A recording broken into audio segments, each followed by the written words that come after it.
Pusat,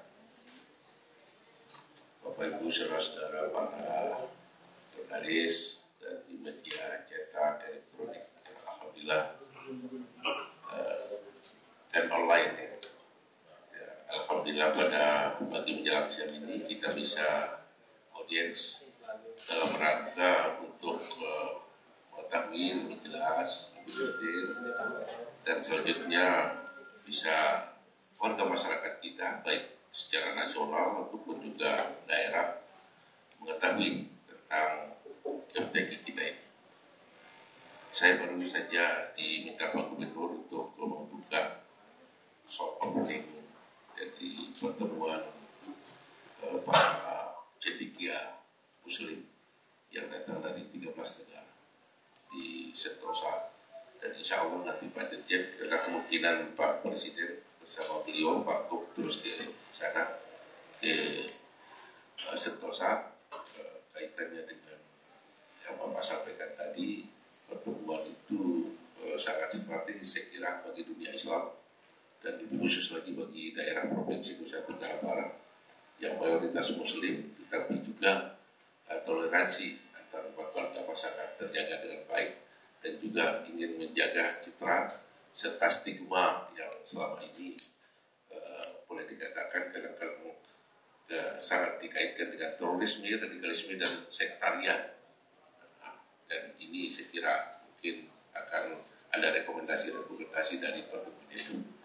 Kemudian selanjutnya khusus dalam kaitan dengan pelaksanaan MTQ secara nasional yang ke-26 di Provinsi Nusa Tenggara Barat. Alhamdulillah Bapak Gubernur telah bersama dengan kita warga masyarakat Nusa Tenggara Barat dipercaya oleh pemerintah pusat khusus dari Kementerian Agama untuk menyelenggarakan kegiatan yang sangat bernilai mulia serta juga strategis bagi pengembangan Al-Quran, khususnya membumikan Al-Quran sesuai dengan tema yang disampaikan oleh Pak Dirjen tadi, bahwa 43 tahun setengah abad ya kita mendapat giliran, dan ini perjuangan begitu bagi kita, diperjuangkan dan alhamdulillah dipercaya.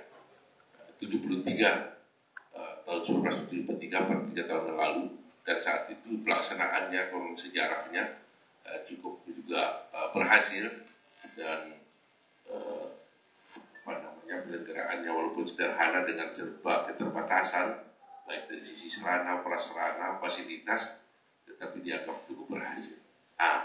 Itulah kita bertekad juga saat ini ya, 43 tahun, apalagi sekarang kan itu menjadi tekad kita dengan sarana, prasarana, fasilitas yang serta fiskal yang cukup. Saya kira pelaksanaan tentu akan lebih baik dari sisi kualitas, dari sisi pelayanan dan lain sebagainya.